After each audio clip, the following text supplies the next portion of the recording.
नमस्कार प्यारे साथियों, आप सभी का स्वागत है। यूपी कोऑपरेटिव बैंक के ऊपर बहुत सारे बच्चों का सवाल है। सर एग्जाम कब होगा? एक टारगेट सर नहीं मिल पा रहा है, क्योंकि देखो सबसे बड़ी बात होती है और मैं इस बात को मानता भी हूँ।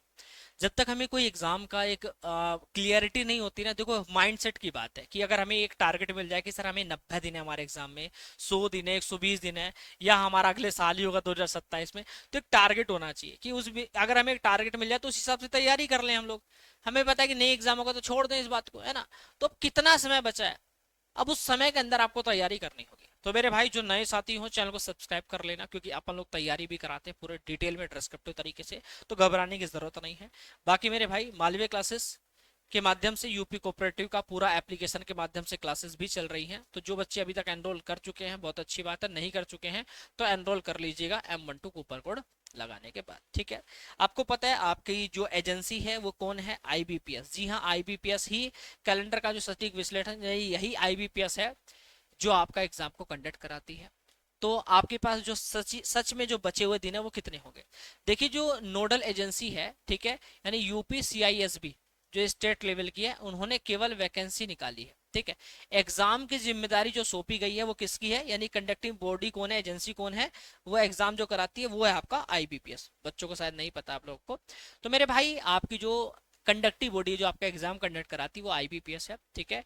यानी कि आपका जो सिलेक्शन होगा वो आपका सेंट्रल लेवल का आपका है, ठीक है भैया। पर्सनल जो सिलेक्शन की बात करें तो यह सेंट्रल लेवल की जो आपकी ये क्या बोलते हैं आपके एग्जाम जो कराती है। तो इसमें रणनीति यही होती है कि चूंकि जो परीक्षा है यानी IBPS जो करा रहा है, इसलिए परीक्षा की जो तिथि है पूरी तरीके से IBPS के राष्ट्रीय कैलेंडर के खाली जो आपका स्लॉट है उस पर निर्भर करेगी। अब उसको अगर हम ध्यान से देखें कि IBPS का जो कैलेंडर क्या कहता है, विजुअल कैलेंडर जो इनका है उसके चार्ट को हमने देखा, तो हमें लगा कि IBPS का जो शेड्यूल है पहले से ही तय है कि इन बुक की जो बुक है, जो तारीख है, उनके बीच में कोई नई तिथि या नई परीक्षा नहीं हो सकती। यानी आपका जो IBPS है उसका पैटर्न ये है कि कभी भी वो पैरेलल में वैकेंसीज यानी एग्जाम नहीं कराता पैरेलल में, ठीक है। तो अभी अगस्त में जो 1-2 अगस्त को SBI का एग्जाम है, SBI PO का, ठीक है। अभी कौन सा एग्जाम है भैया? IBPS के, ठीक है। IBPS PO के एग्जाम, सॉरी SBI PO के एग्जाम है, ठीक है। उसके बाद जो आपका मिड अगस्त में यानी 10 से 20 अगस्त के बीच में आपका एकमात्र खाली स्लॉट यहाँ बचा हुआ है। उसके बाद आगे बात करें, सितंबर में स्लॉट है आपका 10 से 11 सितंबर, ये पूरा माह भरा हुआ है, ठीक है। 10-11 सितंबर से आपका एग्जाम शुरू है IBPS क्लर्क और SBI क्लर्क के, ठीक है, इसमें बुक है। उसके बाद अगस्त में एक और शेड्यूल भरा हुआ है, 22-23 अगस्त IBPS PO का बुक है, ठीक है, ये भी बुक है। उसके बाद नवंबर में बात करें, नवंबर दिसंबर अन्य सभी जो IBPS की परीक्षाएं उन पर निर्धारित है, ठीक है, नवंबर दिसंबर। तो बात यह है कि आपका जो स्लॉट खाली है वो आपका 10-20 अगस्त के बीच में ही खाली है, ठीक है। 10 से 20 अगस्त के बीच में ही यहां पर ये स्लॉट खाली आ रहा है। तो इस हिसाब से अगर देखा जाए तो संभावित परीक्षा विंडो अगस्त में अगर होती है, अगर आपका जो आपका करेक्शन विंडो है, इसके हिसाब से मैं आपको बिल्कुल सही से ही बताऊंगा कि अगर आपको लगता है कि सर एग्जाम अगर अगस्त तक हमारा हो गया, ठीक है, क्योंकि आपको कंडक्टिव बॉडी के हिसाब से तो ये स्लॉट खाली है, और उसके बाद कहीं स्लॉट हमारा खाली होगा नवंबर में तो नहीं, दिसंबर में, नवंबर के लास्ट वीक तक, तो इतना लंबा तो एग्जाम नहीं खिंच सकता, ठीक है। और पैरेलल में वो एग्जाम कराएगी नहीं बॉडी, तो इसका मतलब आपका एग्जाम कब तक हो सकता है?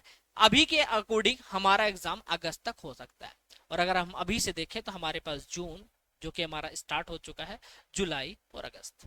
अगस्त में कब होगा? मिड में, 10 से 20 के बीच में। तो 65 से 66 दिन हमारे पास जो बचे हुए हैं। अब बात ये आती है कि प्रतियोगिता का सच क्या है। फॉर्म भरने की तिथि समाप्त हो चुकी है, अब कोई नए छात्र इस रेस में तो नहीं जुड़ पाएंगे, यानी कि आपका मुकाबला केवल उन लोगों से जो पहले से ही फॉर्म भरकर तैयारी कर रहे हैं। हाँ, बहुत सारे आप में से ऐसे भी मित्र होंगे जिन्होंने अभी तक तैयारी शुरू भी नहीं की। अब इसमें गलती किसकी साबित होगी? अरे आपने तैयारी नहीं कराई, आपने तैयारी शुरू ही नहीं की, ठीक है। हाँ देखिए, डेट बढ़ जाए आगे फर्क नहीं पड़ता, क्योंकि भाई अगर हमारा समय रहते सिलेबस खत्म हो जाए, अगर हम एक टारगेट बनाए कि हमारा 65 से 70 दिन जो हमें मिलेंगे, अगर इन दिन के बीच में हम लोग सिलेक्शन ले पाए तो उसके लिए सही रणनीति यही होगी कि हम सही से काम करना शुरू कर दें। तो सफलता और विफलता की बात करें तो समय की बर्बादी क्या है? आपका गोसिप में उलझना कि अभी उन सर के साथ विवाद छिड़ गया है ना, अंजना ओम कश्यप ने ये बोल दिया, ट्रेडिंग मुद्दों पर बात हो रही है, समय नष्ट नहीं करना। धरना प्रदर्शन हो गया, राजनीति मामले, ये सब चलता रहता है और आज पहली बार नहीं हुआ, हमेशा चलता रहेगा। समय का निवेश करो, आपकी जॉब लगेगी। आपको कोई किसी का कुछ भी हो जाए, आपको कोई पैसा देने नहीं आएगा, आप भिखारी गरीब मर जाओगे, कोई तुमको पूछेगा नहीं। पड़ोसी का नौकरी नहीं लगा, उसको कोई इज्जत नहीं देता है। तो अगले 65 दिन में 100% फोकस के साथ, इधर उधर की बातों में ना लगकर ईमानदारी के साथ स्टडी करो। 2-2 घंटे सभी सब्जेक्ट को दो और परिणाम एकदम सुरक्षित आएगा मेरे भाई, और सरकारी नौकरी का आपका सपना भी पूरा होगा। अब मेरे भाई यूट्यूब पर हम लोग, ठीक है, आपका प्रैक्टिस सेशन भी शुरू कर दिया है, ठीक है। तो आप लोग मुझे कमेंट करके बताना, अभी तो हम लोग रिवीजन करा रहे हैं, आप मुझे कमेंट करके बताना इस वीडियो के नीचे टॉपिक वाइज आपको बैच चाहिए या पीवाईक्यू, ये आप मुझे कमेंट करके बता देना। मैं आपके लिए पूरा यहाँ पर स्ट्रेटजी लेकर आ चुका हूँ, ठीक है। आप लोग YouTube पर अगर प्रैक्टिस चाहते हो तो टॉपिक वाइज प्रैक्टिस चाहिए या पीवाईक्यू, एक बार वीडियो के नीचे कमेंट कर देना। आपकी जैसी मांग होगी उसी हिसाब से आपकी कक्षाओं को सुनिश्चित कर दिया जाएगा, चालू कर दिया जाएगा। परंतु अगर बहुत सारे बच्चे कहते हैं सर मैं बैच से एनरोल किया हूँ आपके, हाँ, तो विजय बैच में शून्य से शिखर तक पूरी आपकी क्लासेस चल रही हैं, जिसमें लाइव क्लासेस के माध्यम से शिक्षकों के साथ इंटरेक्टिव क्लासेस आपको मिलने वाली है, स्मार्ट स्टडी प्लान के साथ, और PDF ई बुक्स वगैरह उसी के अंदर आपको मिल जाएंगी। साथ ही साथ डाउट सेशंस हो गए, 2 साल की वैलिडिटी, आपको मेरी मेंटरशिप में रहकर आप लोग सिलेक्शन ले सकते हो, ठीक है भाई। तो कहने का मतलब है आपको एक ऐसा बैच दिया जा रहा है जिसके माध्यम से आप तैयारी को और भी सुनिश्चित कर सकते हो और भी अच्छा कर सकते हो, ठीक है। मैं दिखाना चाहूं बैच के द्वारा कि आप कैसे तैयारी करोगे मेरे भाई, सबसे पहले आपको एक ऐप इंस्टॉल करना होगा अपने ऐप फोन में, Malviya classes. Malviya classes app को जैसे इंस्टॉल करोगे प्ले स्टोर से डाउनलोड कर लेना, और डाउनलोड करने के बाद मेरे भाई यहाँ पर आपको पेड कोर्स में चले जाना है, ठीक है। रजिस्ट्रेशन करके पेड कोर्स में चले जाना, यहाँ पर सभी बैचेस आपको दिख जाता है, ठीक है। और यहीं पर ASO का बैच दिखेगा, DSSB ASO का दिख रहा है ना, इसी को आप लोग एनरोल कर लेना। एग्जाम से पहले आपका सिलेबस खत्म हो जाएगा। व्यू डिटेल पर क्लिक करना, बाय नाउ पे क्लिक करना, ऐड आएगा, स्किप करना, और अप्लाई कूपन कोड पे क्या लगाना है, M12 कूपन कोड लगा के M12 लगाया, अप्लाई कर दिया। मात्र 499 रुपए में पूरा बैच।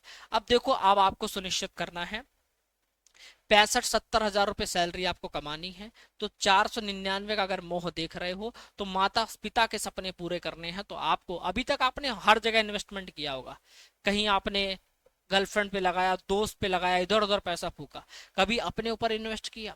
ये वो मनी है, ये वो इन्वेस्टमेंट है जो आपकी जिंदगी को बदलेगा।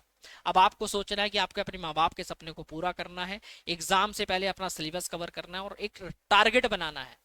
तो अगर आपके अंदर वो क्षमता है, पोटेंशियल है, अपनी पोटेंशियल को पहचानो, अपने अंदर के उस हनुमान को जगाओ और मेरे भाई लग जाओ अभी से, ठीक है।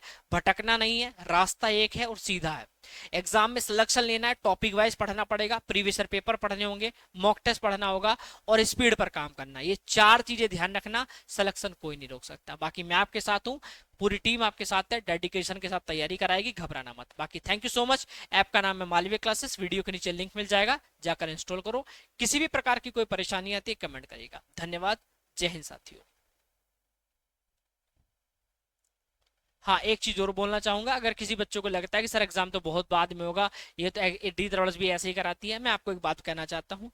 65 से 70 दिन जो आपके पास हम बता रहे हैं, अगर इतने दिनों के अंदर आप लोग सिलेबस खत्म कर लेते हो, अगर आपका एग्जाम की डेट आगे जाती है या आगे और भी जाती है, तो आपके पास सारी चीजें, जब टॉपिक वाइज सब कुछ पढ़ चुके होंगे, तो सिर्फ आपके पास रिवीजन एक ऑप्शन बचेगा और उससे आपका कुछ जाएगा नहीं, समय से रहते हुए आपका सिलेबस खत्म हो जाएगा, ठीक है। बाकी मेरी बात अगर बुरी लगी हो, कुछ भी गलत लगा हो, तो मैं क्षमा चाहता हूँ। बाकी मेरा प्रयास यही है कि समय से रहते हुए अपना सिलेबस को कवर कर लीजिएगा, ठीक है। धन्यवाद।